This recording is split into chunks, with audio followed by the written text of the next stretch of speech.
ಏನಪ್ಪ ಅಂತಂದ್ರೆ ಈಗ ಬೆಂಕಿ ಕೋಳಿಗಳು ಅಂತ ಸಾಕ್ತಿವಲ್ಲ, ಅವು ಬೆಂಕಿ ಕೋಳಿಗಳು ಎಷ್ಟು ಟಾರ್ಚರ್ ಕೊಡ್ತವೆ ಅಂತ ವಿಡಿಯೋದಲ್ಲಿ ತೋರಿಸ್ಬಿಡ್ತೀನಿ ನೋಡಿ. ಅಂತಂದರೆ ಇವಾಗ ನಮ್ಮ ತೋಟದೊಳಗಡೆ ಹೋಗ್ತಾ ಇರೋದು, ಆ ಕಡೆ ಮೆಸ್ ಕಟ್ಟಿರೋದು ಕೋಳಿ ಫಾರಮ್ಗೆ. ಬಟ್ ಇಲ್ಲಿ ಬೆಂಕಿ ಕೋಳಿಗಳ ಕತೆಯ ಅಂತಂದ್ರೆ ಇಲ್ಲಿ ಕಾಣಿಸ್ತದೆ ನೋಡ್ರಿ. ಈಗ ಎಷ್ಟು ಟಾರ್ಚರ್ ಕೊಡ್ತವೆ ಅಂದರೆ, ಮೆಸ್ಸಿಂದ ಆಚೆಗೆ ಬಂದಿರೋದು, ಕೋಳಿ ಫಾರಮಿಂದ ಆಚೆಗೆ ಬಂದಿರೋದು ಅಂತಂದರೆ ಇವಾಗ ಒಳಿ ಕೊಡ್ಕೊ ಹೋಗೋದಕ್ಕೆ ಎಷ್ಟು ಆಟ ಮಾಡ್ತದೆ ಅಂತಂದರೆ, ಅದರಷ್ಟು ಆಟ ಮಾಡೋ ಕೋಳಿನ ಯಾವುದಿಲ್ಲ ಅನ್ಕೊಬಿಟ್ರಿ. ಯಾರದ ಕೇಳಬೇಕಾ, ಇಲ್ಲ ಎಲ್ಲಾರ ಓಡೋದು ಕೇಳಬೇಕಾ ಅಲ್ಲಿ. ಇವಾಗ ಬೆಂಕಿ ಕೋಳಿಗಳ ಕತೆನೇ ಇದು. ಅಂದರೆ ಅಚ್ಚುಕಟ್ಟಾಗಿ ಆರ್ಬಿಡ್ತವೆ, ಅಚ್ಚುಕಟ್ಟಾಗಿ ಹೋಗೋದಿಲ್ಲ, ಅಚ್ಚುಕಟ್ಟಾಗಿ ಫಾರಮಿಂದ ಆಚೆ ಒಳಗಡೆ ಅಂತೂ ಇರೋದೇ ಇಲ್ಲ. ಅಂತಂದ್ರೆ ಆಲ್ಮೋಸ್ಟ್ ಹೊರಗಡೆ ಬರೋದು, ಈ ಥರ ಮಾಡೋದು, ಮತ್ತು ಒಳಗಡೆ ಹೋಗದೇ ಇರೋದು, ಮತ್ತು ಆಚೆ ಹೋಯ್ತು ಅಂತಂದ್ರೆ ಅರ್ಧ ಗಂಟೆ 1 ಅವರ್ ಬೇಕು. ಇವತ್ತೆಲ್ಲ ಆರ್ಬಿಟ್ಟವೆ, ದಿನ ಹಂಗೆ ಒಯ್ಕೆ ಇಲ್ಲ.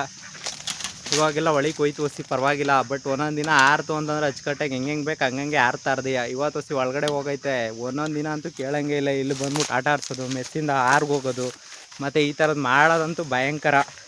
ಅಚ್ಚುಕಟ್ಟಾಗಿ ಸಾಕಬೇಕು ಅನ್ನಿಸ್ತದೆ. ಸಾಕಾದ್ಮೇಲೆ ಗೊತ್ತಾಗೋದು ಅದ್ರ ಕಷ್ಟ ಏನು ಅಂತ.